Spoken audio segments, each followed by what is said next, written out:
few years ago, I sat in my car outside a grocery store, hands gripping the steering wheel, completely still, but not okay. You know that moment when your chest feels like it's holding a scream, but your voice is silent? When your mind replays what they said, what they did, what they never apologized for? I was in that space. The fragile, quiet storm of heartbreak. I had just run into someone who had betrayed me in a way I didn't think was survivable. They smiled like nothing ever happened, and I smiled back. Numb. Frozen. Rage simmering beneath a mask of strength. And I remember whispering to myself, what do I even do with this pain? And maybe you're asking the same.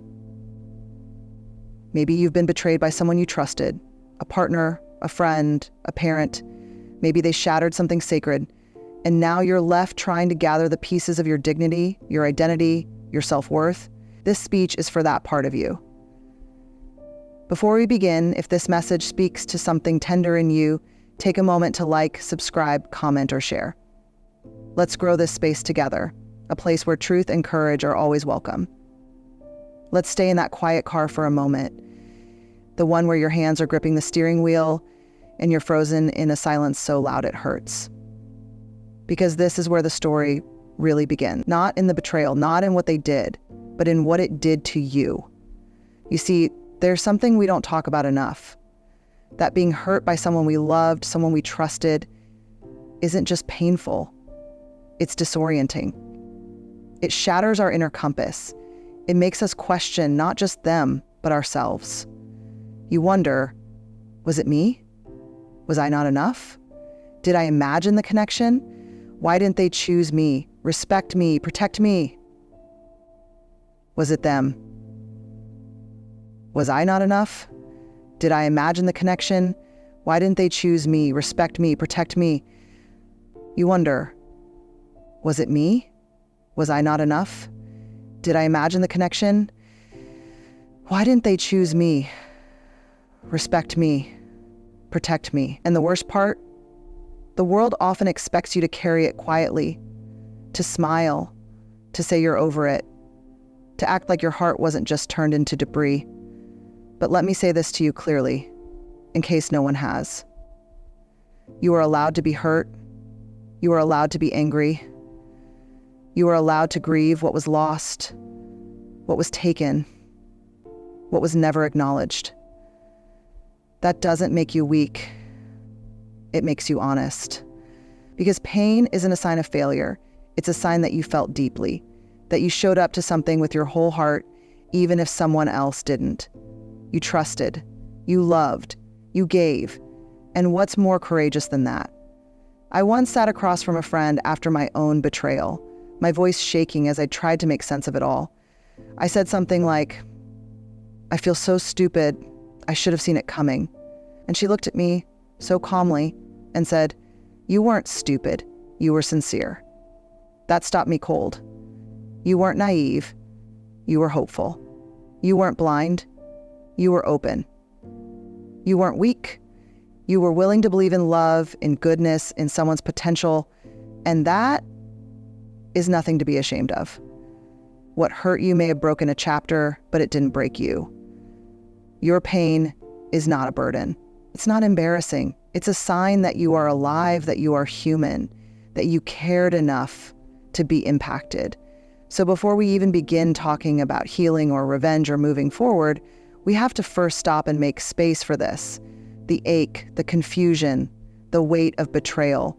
Because you can't skip the part where your heart gets heard. You're allowed to take your time. You're allowed to fall apart for a while. You're allowed to stop pretending you're okay. Because feeling your pain is not a detour from strength. It is strength.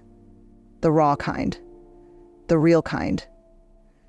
And that is where your comeback, your true revenge, begins. Not in pretending you're untouched, but in standing there, scars and all, and saying, yes, it hurt, but I'm still here. And I am not done. For a long time, I thought the only way to feel whole again was to somehow win.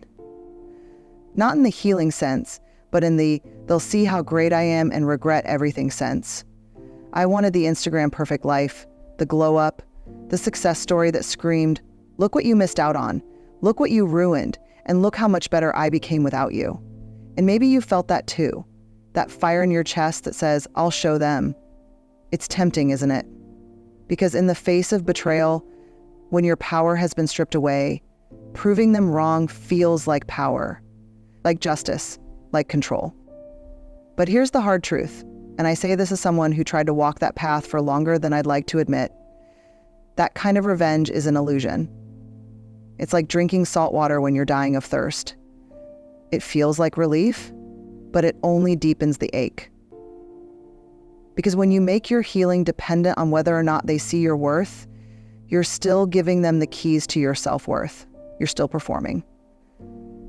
You're still tethered to them by invisible strings, hoping they'll look, hoping they'll care, hoping they'll feel something. And here's the thing no one tells you. Sometimes they never do. Sometimes they don't apologize. Sometimes they never realize the damage. Sometimes they walk away without a backward glance, and they leave you holding all the broken pieces, waiting for a justice that may never come. And it is so unfair. But if you let that become your story, you lose twice. You lose in the moment of the hurt, and you lose again by anchoring your healing to someone who couldn't even honor your humanity in the first place. I remember a night when I finally broke down. I had been working like crazy, pushing myself to the limit. Success, fitness, new projects, everything I thought would prove I was okay. But underneath it all, I was exhausted, not just physically, but emotionally, because my healing had become a performance. I wasn't growing for me. I was growing for an audience that had left the room a long time ago. And the saddest part, I was missing my own life while waiting for them to notice I'd outgrown the version of me they hurt. That was the night I realized I had to stop performing and start belonging to myself again. I had to ask myself one brutal question. Am I living to be free, or am I living to be seen? And if I'm honest, for a long time, I was choosing the latter. But there is no peace in that. There's no peace in becoming the person they'll regret losing, only to still feel hollow when they don't show up to regret it. Peace comes when you shift your focus entirely, when you stop trying to control how they remember you and start paying attention to how you remember yourself. When you stop looking at your healing like a stage and start seeing it as a sanctuary. You don't need their remorse to build your joy. You don't need their attention to validate your worth. You don't need a spotlight to step back into your light. And the truth is, the kind of revenge that's built on resentment, it doesn't liberate you. It binds you to them. It's just another version of the same pain, dressed up in louder clothes. So if you're there right now, stuck between wanting to heal and wanting to be seen, I want you to know, you're not alone. It makes perfect sense. You were hurt, you were betrayed, you want justice, you want dignity, but don't trade your inner peace for their attention.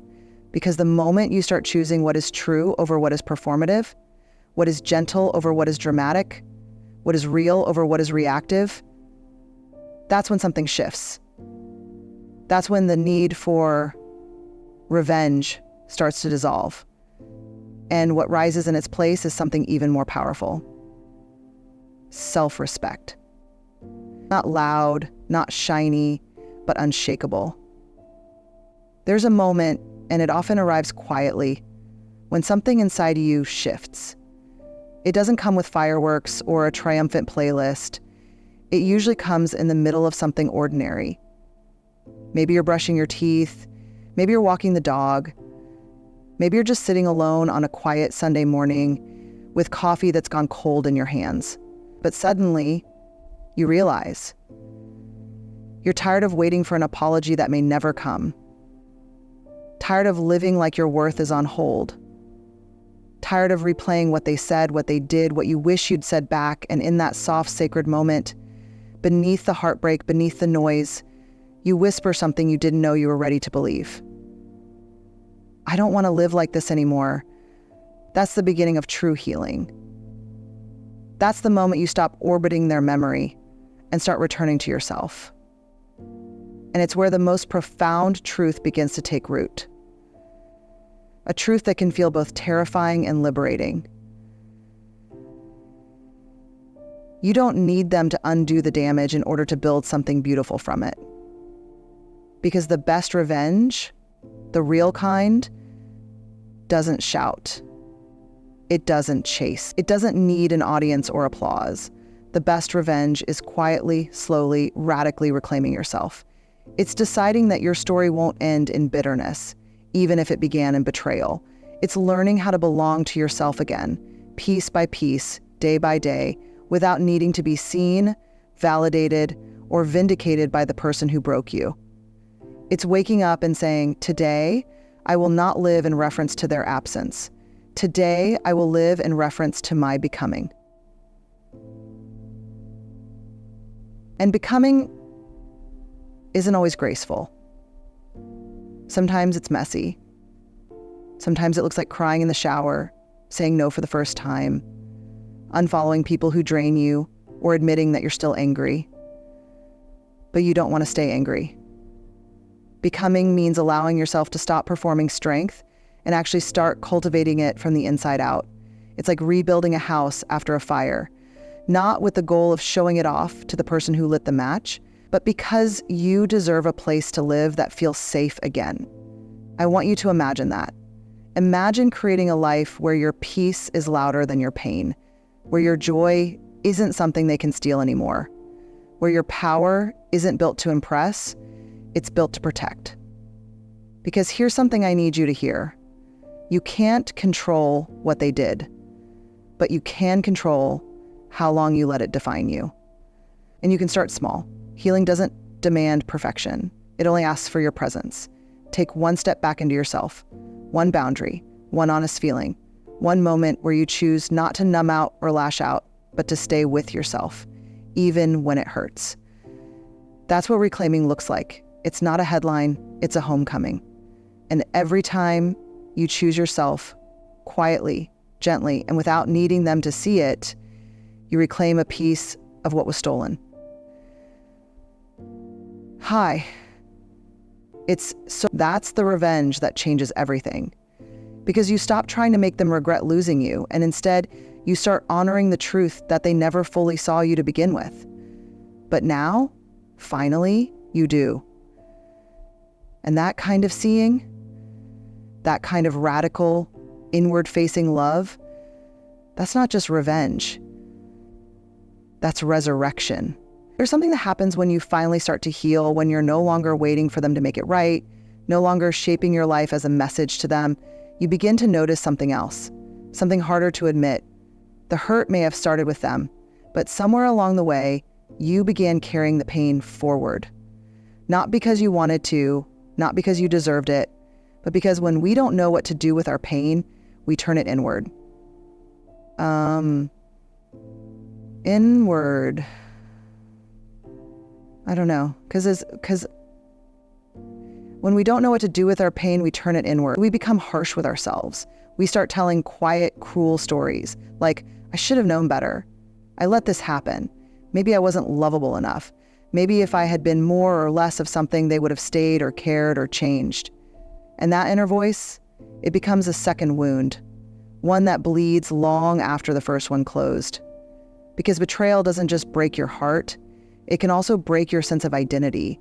It can convince you that you were the problem, that your softness made you weak, that your openness made you foolish. But none of that is true. Let me say that again. None of that is true. That voice in your head, the one that picks apart your worth every night before you fall asleep, it's not your intuition. It's not your truth.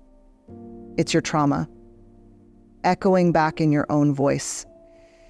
It's the grief speaking. And the only way to quiet that voice, truly quiet it, is not to fight it, but to face it. To sit with yourself in those tender, trembling places and say, I hear you, I see your pain, but I'm not abandoning you anymore. Because the next layer of healing is not about them at all. It's about you, making the brave, everyday choice to stop betraying yourself in the aftermath of their betrayal. It's about offering yourself the compassion you never received. It's about becoming the safe place no one else offered. It's about taking your own hand the way you would take a child's and saying, even if no one else shows up for you, I will. I remember a moment, one of those unremarkable days, where something quietly profound happens. I was cleaning out a drawer and I found an old photo of myself from years ago. I was smiling wide, eyes bright, full of hope. I stared at her, that version of me, and I didn't feel anger. I felt tenderness. Because I knew what was coming for her. I knew what she would go through. But I also knew she would survive it. And more than that, she would learn to rise from it. She would stop blaming herself. She would stop trying to prove her worth to people who didn't value it. She would stop confusing someone else's inability to love with her own unworthiness. And she would learn slowly and imperfectly that forgiveness isn't always about them.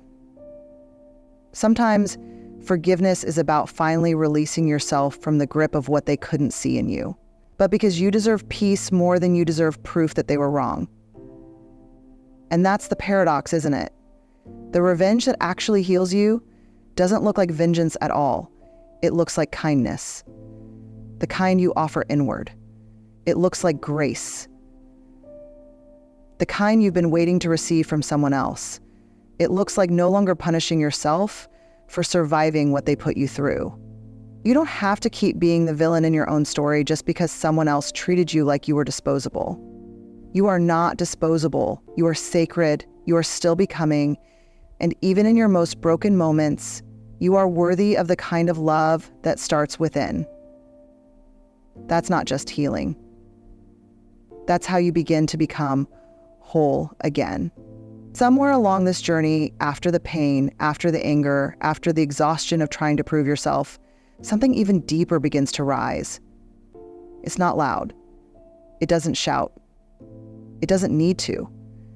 It's something softer, wiser, like the quiet strength of a tree that still stands after the storm. It's the realization that the best revenge, the truest, most liberating revenge, was never about them at all. It was always about you, remembering who you are beneath the rubble, not the broken version they left behind, not the armor-clad version you built to survive, but the version of you who knows their own value without needing it to be confirmed by someone who couldn't see it. Because here's the truth that we arrive at, not all at once, but slowly, like light creeping in through a window, cracked open just enough. The best revenge. Accepting that you are not the one facing the cracks and crush, not total collapse or cracked and open, just enough. The best revenge is no longer needing revenge at all. It's peace. Peace with what happened. Peace with what will never be said. Peace with who you were then and who you are becoming now. Not the kind of peace that comes from pretending it didn't hurt, but the kind that comes from looking it dead in the eye and saying, yes, that happened and it changed me. But I get to decide what it changes me into. You get to choose whether that pain turns you bitter or whether it refines you into someone even more grounded, even more whole. You get to choose whether you keep bleeding over the same wound or whether you let it become a scar, a sacred reminder of how much you've survived. And yes, healing might take time. There are days you'll miss them. Days you'll miss who you thought they were. There are days the memory will come back uninvited. A song, a scent, a street corner, and your chest will tighten again. But even then, especially then, you'll remember. You didn't just survive the loss, you grew through it. You stopped chasing closure and started creating your own. You stopped looking backward for answers and started moving forward for truth. You stopped handing your power to people who didn't respect it and began building a life that does. That's not weakness. That's not letting them off the hook. That's called emotional maturity. That's called taking your story back. And maybe, just maybe, your story now becomes an anchor for someone else. Maybe someone who's listening right now is in the exact place you once were. Heart cracked wide open, drowning in self-doubt, wondering if they'll ever feel whole again. And your growth, your gentleness, your resilience, your refusal to become hard just because someone else was careless becomes a kind of quiet revolution. You show the world what real strength looks like. Because real strength isn't the sharp edge of revenge. It's the soft power of a person who refuses to become what broke them. So if you've ever wondered what to do with all that pain, if you've ever asked how to make it meaningful, start here. Live well, live honestly, live freely. Not for them, not so they'll regret losing you, but because you finally remembered that you never needed their love to be worthy of your own. And from that place, that deeply rooted, soul-honoring place, the best revenge becomes something so much bigger than payback. It becomes peace that cannot be stolen. It becomes joy that no longer asks for permission. It becomes self-respect so radiant that no one can dim it. You become the person they could not destroy. You become the person you were always meant to be, not in spite of what happened, but shaped by it, deepened through it, not defined by it. So if you're still sitting in your car outside the grocery store, or lying awake at 3 a.m. asking, why did they do this to me? I want you to place your hand over your heart and remember this. You are not broken. You are more than strong enough. You are more than healthy. And you are worthy of love. You are not bad because you're not broken. You are rebuilding. And the best revenge is not silence. It's not spite. It's becoming so whole that their damage has no room left to echo in your life. You are not what they did to you. You are who you choose to become anyway. Let that be your power. Let that be your peace. And may you rise, not to prove, but simply